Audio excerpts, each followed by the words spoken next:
Jumpa kembali di channel Tanpa Jejak. Kali ini, Mimin akan melanjutkan kisah horor. Sekian lama tinggal di kontrakan tua, akhirnya mereka berkenalan. Singkat cerita, bulan Ramadan telah datang. Gangguan kecil itu mulai berkurang, meski tidak 100% hilang. Lebih lanjut, Gerald adalah tetangga Sarah yang bertempat tinggal di ujung gang. Dia adalah anak band yang gaul dan cocok berteman dengan Sarah karena kepribadiannya yang asyik. Sejak pertemuan pertama, mereka jadi semakin akrab, hingga akhirnya, pada suatu malam, mereka memutuskan untuk sahur bersama di salah satu kafe di Lembang. "Gerald jemput jam 9 ya, Nong," ucap Gerald sebelum menutup telepon. Nong adalah panggilan Sarah dari Gerald. Rencana sahur malam ini hanya akan ada mereka berdua, karena teman-teman yang lain tidak bisa ikut. Tak masalah, bagi mereka, suasana alam terbuka dan hawa yang dingin adalah favorit mereka. Saat itu, Sarah baru saja selesai meeting dengan anak-anak band. Ia bergabung menjadi salah satu vokalis di band tersebut. Hobi Sarah memang bernyanyi, dan kebetulan band Sarah dan band Gerald ada dalam satu basecamp. Basecamp yang dimaksud adalah rumah di daerah Buah Batu milik Horis, salah satu personil band.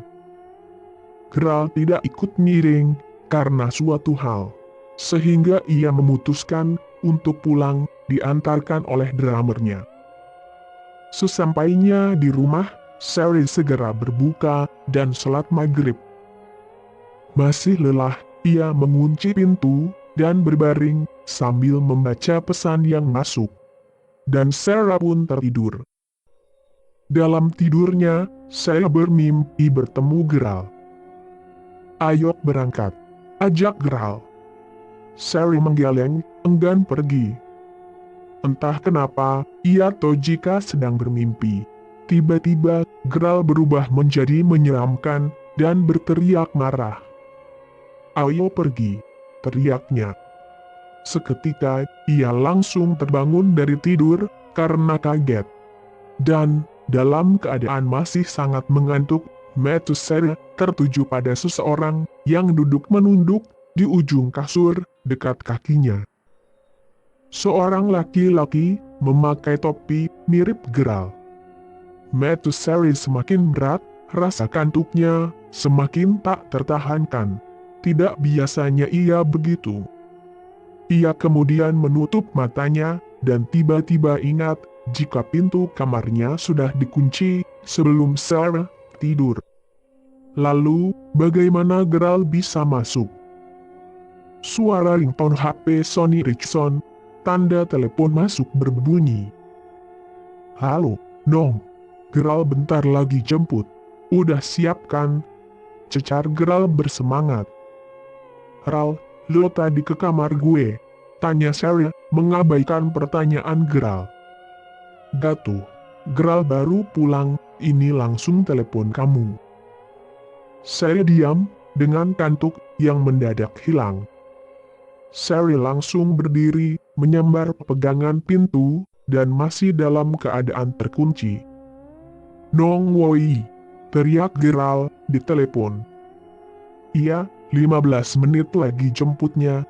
Aku sholat isya dulu," sahutnya. Ia tutup telepon dan segera keluar dari kamar. Akjani sedang bersila di ruang depan kamar Sarah sambil bermain HP. "Ah, tadi Gerald kesini ga?" tanya Sarah. "Gak ada," jawab Akjani tanpa berpaling dari HP-nya. "Yang bener," ujar Sarah kembali, berusaha meyakinkan. "Beneran, seharian ini gak ada tamu." "Yakin Akjani?" Sarah terdiam dan berusaha mengabaikan. Mungkin mereka lagi iseng. Sari segera mengambil wudhu dan sholat.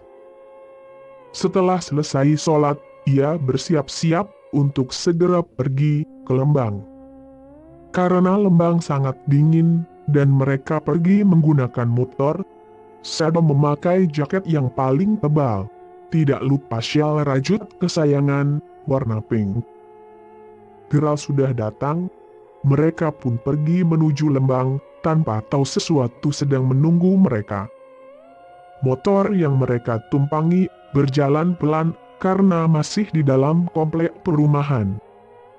Mereka tidak berbicara satu sama lain dan hanya sibuk dengan pikirannya masing-masing.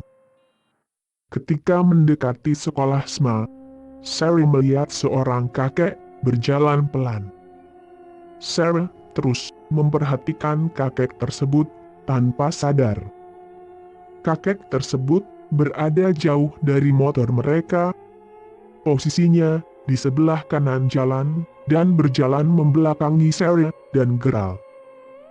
Semakin lama, semakin mendekat hingga di pertigaan SMA, kakek itu mengambil jalan ke kanan persis seperti yang akan mereka lakukan. Setelah kakek itu belok kanan dalam hitungan 2 detik, mereka pun mengambil jalan yang sama dengan si kakek. Tapi saat motor berbelok, tidak ada siapa-siapa di sana. Jalanan sepi, tidak ada satu orang pun pejalan kaki. Sontak Sari terkesiap, otomatis mencari si kakek. Jalan komplek itu lurus, tanpa ada belokan lain, ataupun gang. Tidak mungkin kakek itu bersembunyi. Geral menyadari keganjilan gerak-gerikku. "Kenapa Nong?" tanya Geral. "Tadi ada kakek-kakek belok di sini sebelum kita belok. Kenapa gak ada?" tanya Sari panik. "Jangan ngelamun. Gak ada siapa-siapa dari tadi juga," seru Geral. Karena sudah mengalami kejadian aneh hari ini, Sari mulai terbiasa. Akhirnya, ia mencoba membicarakan banyak hal dengan Geral untuk menepis rasa takut sepanjang perjalanan. Jalan menuju Lembang saat itu masih banyak berupa pohon-pohon lebat di kanan kiri jalan. Saat itu, tepat di tanjakan sebelum kafe yang akan mereka datangi, Sari melihat seekor kucing hitam melintas di tengah jalan, dekat sekali dengan lintasan mereka. Tetapi Geral sama sekali tidak memperlambat kecepatan motor. Refleks Sari menepuk pundak Geral sambil berteriak, "Ral, kucing, pelanin!" Teriak Sari sedikit tertahan, sambil menunjuk-nunjuk kucing tersebut. Tanpa babi bu, Geral malah tancap gas, membuat Sari sedikit terjengkang. "Diem kamu, Nong. Gak ada apa-apa," balas Geral sewot. Sari kemudian bengong dan berbalik ke belakang, melihat ke arah kucing tersebut, duduk, dan memang tidak ada apa-apa di sana. Kosong, dan ia pun shock, karena jelas-jelas kucing hitam tadi bukan halusinasi. Lanjut, mereka pun akhirnya sampai di kafe. Mereka segera turun dan memilih saung, dan kemudian memesan Indomie keju kornet. Saya memesan teh manis panas, sedangkan Geral memesan kopi. Sebenarnya, saat itu, saya masih gelisah karena kejadian terakhir. Tapi, mereka sudah sepakat tak mau membahas dan berusaha mencari topik obrolan lain. Saya pun lupa karena larut dalam suasana malam yang dingin. Langit cerah berbintang, ditemani minuman hangat, rasanya nikmat sekali. Tak terasa, waktu imsak datang, tanda mereka harus segera pulang agar bisa menunaikan sholat subuh. Kami meminta bil. Saat pelayan datang menyerahkan bil, dia bertanya, "Teh, mau pulang sekarang ya?" tanyanya. "Iya kak," jawab Sari dan Geral berbarengan. Yakin?" sahutnya menyelidik. "Iya kak, biar keburu sholat subuh," Geral membalas. "Silahkan," Hati-hati ya di jalan, ujarnya. Iya kak, makasih ya, sahut Sarah. Mereka berjalan menuju kasir, dan terjadi lagi percakapan yang serupa. Kasir tersebut meminta Sarah dan Geralt untuk berhati-hati. Tanpa curiga, mereka pun membayar, dan pergi ke parkiran. Tukang parkir menghampiri mereka. Dan tebak, percakapan yang sama terulang lagi. Berujung, tukang parkir tersebut meminta mereka untuk berhati-hati. Seketika Sarah dan Geralt pun saling pandang, paham akan perasaan tidak enak yang sekarang mereka rasakan. Dan ternyata, beberapa kejadian yang Sarah alami sebelum berangkat hanya intro. Kalau saja ia tidak cuek dan lebih memperhatikan tanda-tanda. Kalau saja Sarah tidak memaksakan pergi setelah mengalami dua kejadian pertama, Sarah dan Geralt tidak akan mengalami kejadian ini. Sekian cerita kali ini. Jangan lupa like, subscribe dan tinggalkan komentar.